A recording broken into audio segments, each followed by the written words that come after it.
All right. Now let's spend a few minutes with the theory behind this. You know, we are attempting to become spiritual occultists, which means we have to use the fifth ray. We have to know what's what and where is it coming from, and we have to discriminate between the various energies and be able to learn to invoke them specifically. We can receive vague impressions, and sometimes they're very good, but we're going to try to turn this whole thing into a science, which essentially it is, and over the next few hundred years, perhaps we can learn how to do that. So that when 720 more years or so, maybe more like 800 years, has elapsed, and we've entered the Mercurian age of the age of Aquarius, we can become the true scientific magicians. And we will know precisely what is needed, when it's needed, how it's accessed, how to apply it. Here is a map. Keith Bailey made a synthesis of a number of these things, so you'll recognize this as a composite map. We have here the astral plane, the two levels of the mental plane, and what's called the plane of intuition in general. And we notice, interestingly, that there are certain powers, faculties, or siddhis, which are found on the various sub-levels. A lot of us have studied this map, I suppose, for a long time. But what we do see here, what we're trying to link, is the plane of imagination, the subplane of imagination, which is the second subplane of the astral plane, with the subplane of intuition on the Buddhic level. Now, in a way, this is the entire intuitional realm. And if you really want to get even more expansive about it, all of the cosmic ethers, of which this is the fourth and lowest, but we go here to the atomic, monadic, monadic, and logoic planes. Any impression that we receive from those levels would enter our life as if it were an intuition. It would be an intrusive impression from the archetypal realm. This whole realm here of some 28 subplanes is archetypal with respect to everything we're doing down in our lower worlds, which is where we live. So we'll try to see a little bit about what the astrology of some of this looks like. There's no hard and fast on this, but I think you'll see a number of the planets we talked about yesterday, and you'll also see some others as well. We could well meditate on any one of these factors. But what Master DK seems to want us to develop is everything from the fourth and highest subplane of the concrete mind, whereon we experience discrimination between soul and personality. This is the major discrimination to be made. It's the place where we focus in the mental unit at a point of tension in order to build the antakarana. So he seems to want us to cultivate discrimination, spiritual discernment, telling, what is the spiritual pattern behind any presented phenomenon, response to group vibration, wherein we begin to coalesce in the spirit of love and wisdom with each other, and spiritual telepathy, where we begin to intuit the divine plan. Anything above this is gravy. This is all very nice. For an initiate of the fourth degree, it will be where they live. For us, it's where we receive occasional impressions. And, we can go beyond as well, but we won't. We'll leave the atomic plane out of bounds for right now. So just a few things to say. All energies are good. They're just not adjusted to each other. Our problems are maladjustment. We have good resources, but we haven't made that nice fourth ray accommodation or harmonization of each with each, so they can express themselves without interfering with each other. Your chart is filled with stuff that interferes with other stuff. And what we have to do is stand at the center and apply the mantrams and words of power of reconciliation to get a fine adjustment between the many valuable factors which right now are not working in an integrated manner. You know, we have to be integrated human beings before we can even think of becoming soul-infused personalities, before we can even think of really entering the hierarchy. So we can connect the sacred planets and other planets with the various subplanes. Now, what we're looking for in the reconciliation of the intuition with the imagination is basically working with the numbers 4 and 6 and 2 to a degree. This point is a very definite 4 point. It's the 4th subplane on the 4th plane, and it's ruled very much, I think, by the 4th ray soul planet, Mercury. So this is a very strong Buddhic point in the middle of that Buddhic plane. If we come all the way down here, we might say, well, you know, this is a point ruled by the numbers 2 and the number 6. The entire emotional plane is, in a way, ruled by Neptune and Mars. We're interested in the Neptune part of it, particularly because we have 2 points in our solar plexus, 2 points of light, and we have a Mars point and a Neptune point. We all know what it's like for millions of years to function through a Mars point.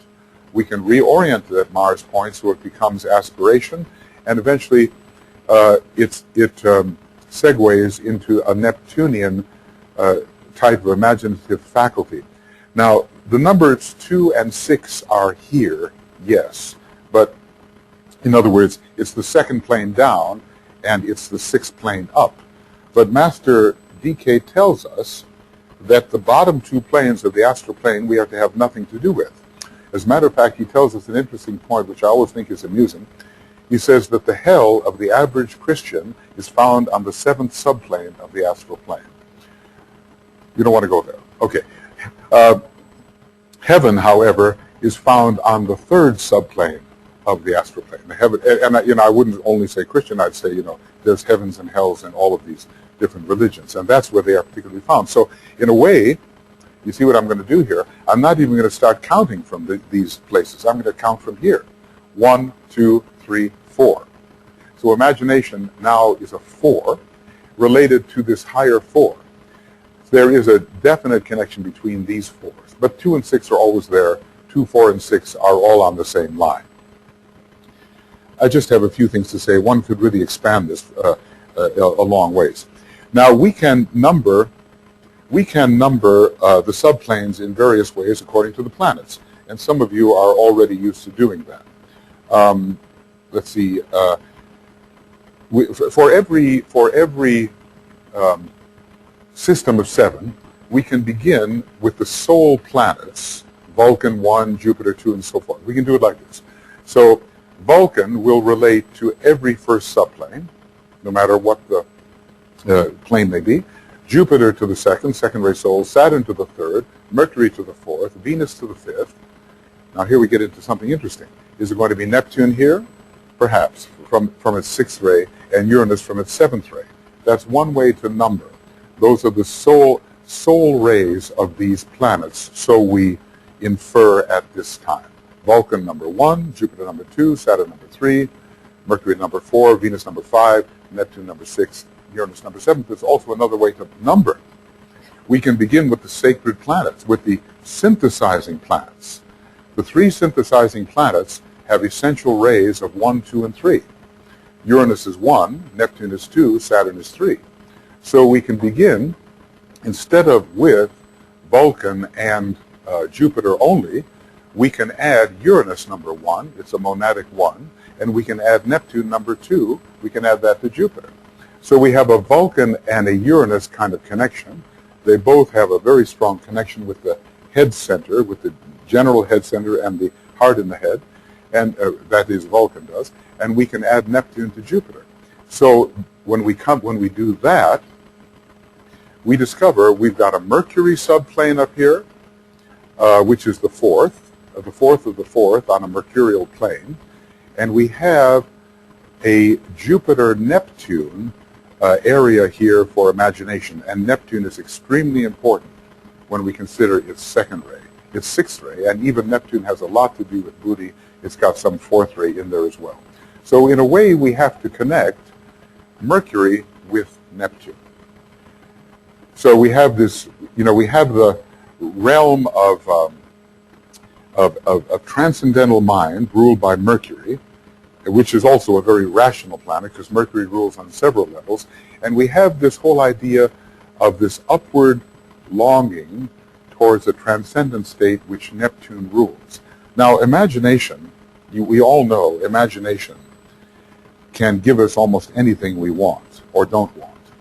For instance, right now, if you were to tune in with your lower instincts, which I know is something that is supremely difficult for anyone in this room to do, nevertheless, assuming we could do that, and somehow we focused on the base of the spine and the sacral center, what image would come to your mind?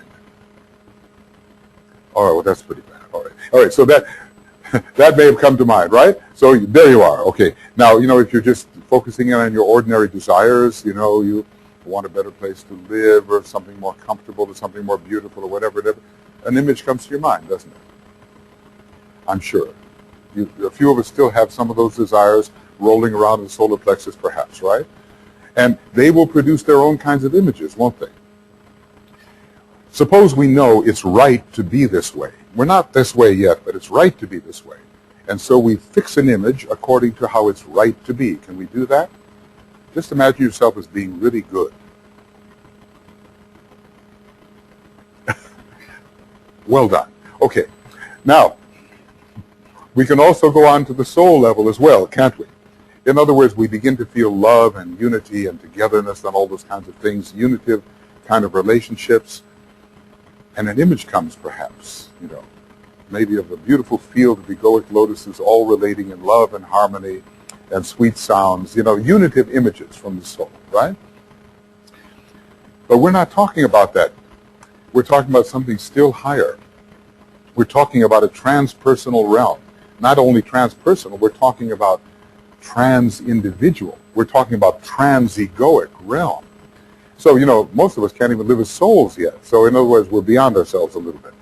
But the true intuition has to do with God's vision, the planetary logos' vision of how things are within his system. And we can participate in that just a little bit, which is a impersonal realm.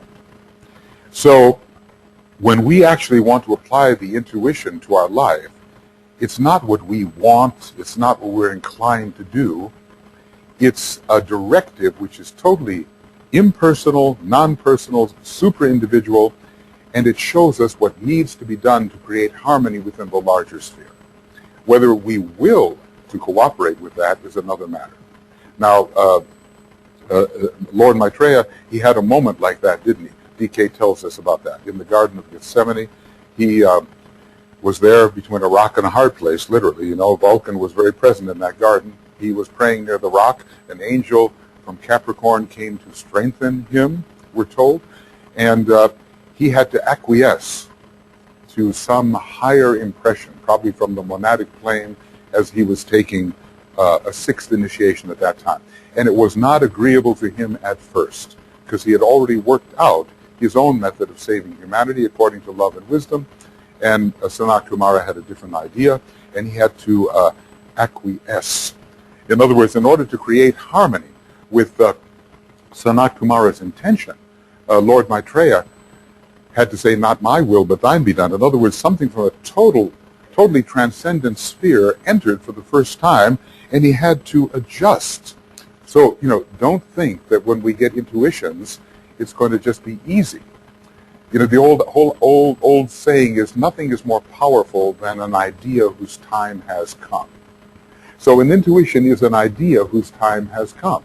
And we have to find the way of adjusting all of our egoic and personal spheres to the intrusion of that largely disruptive idea. And that's what an intuition is likely to be, a real intuition.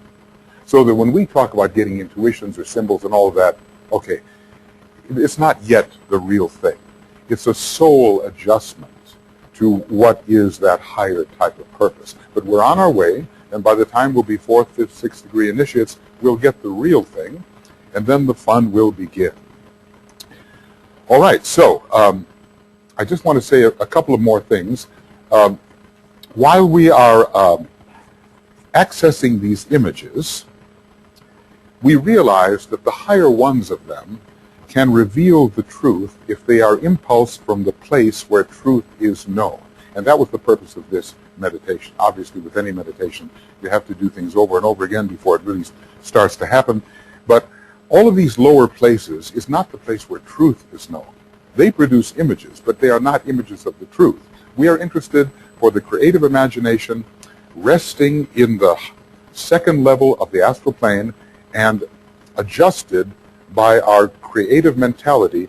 We are interested in those spheres receiving the true impression of truth and formulating images which are a better reflection of truth. When we do this, we had better have the heart center open through imagination, because if, activate through imagination. Energy follows thought. You say, my heart center is not open. I say, well, imagine that it is.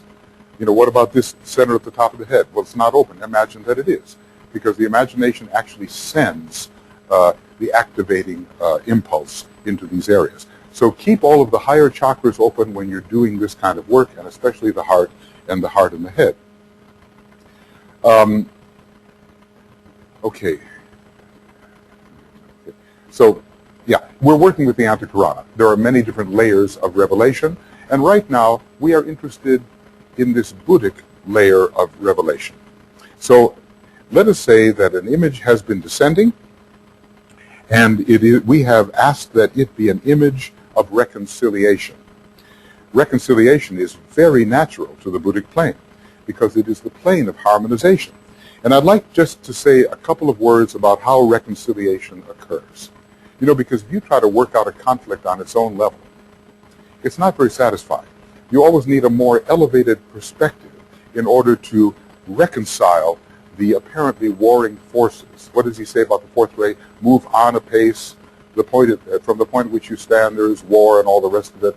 But if you will find, if you move on apace, you will find not war but peace. You will find a heart which rests upon the center. And we're going to have a meditation during the main conference about a heart which rests upon the center. We're going to see whether we can have the open eye of inner vision and a heart which rests upon the center. These are fourth ray methods of reconciling apparent opposites. There are no real opposites. At the point of the pyramid, they all become the same thing. So how does reconciliation occur? You've asked for an image of reconciliation from the realm of, there are three planets particularly that rule the Buddhic plane, and they are Mercury, Neptune, and Jupiter. And there's a whole occultism involved with that. But let's work with those three particularly. In the realm of pure reason, which is the realm of intuition, what I'd like to say is that the opposites are already reconciled there. They are reconciled. You don't have to work at that. They are reconciled. And they are all understood, the apparent opposites, as aspects of one whole. There is no opposition at that point. They are all, there is only what I call here right archetypal placement or position for energy factors, which are considered opposites in the world of becoming, the lower three worlds. So everything is in its right place starting on the Buddhic plane, and the love places things correctly. So if you love, then all of the factors in your life will be intuitively reconciled. You will be touching the plane of pure reason where everything has its most beautiful positioning. Its most beautiful positioning. And we want to touch that level where everything is already positioned in beauty. And we want to bring that beauty, which can be a terrifying thing, right down into our world of chaos, dissonance, and discord. And that's what we've been trying to do with this little exercise. So, the symbols that arise, the images which arise, and which represent intuition, embrace the opposites already. The opposites are in right relationship with each other and are seen to be necessary factors of the same thing. There is a fourth ray word of power. Two merge with one. It's not two make one. It's two merge, the apparent two merge with the one that already is. That one is. and the apparent two just have to find their right place within the pre-existent oneness. Now, that's at the top of the mountain whereon form dies. And if we want to be initiates, we have to enter that realm which begins at the pinnacle of the mountain and then expands outward like this. See, it's the X point. This is exactly the point where we begin to live, and the higher mountain, the inverted one, is the one we begin to expand outward into. I can't really stop for questions because I can't. Okay. But later I'll be glad to answer anything. Okay, so the energy which binds the opposites is already operative on the plane of intuition and must be incorporated into a symbol. So you've got a symbol which binds opposites and it's coming down. It has the power to bind opposites and relate them rightly, and you're going to bring them into your dissonant field.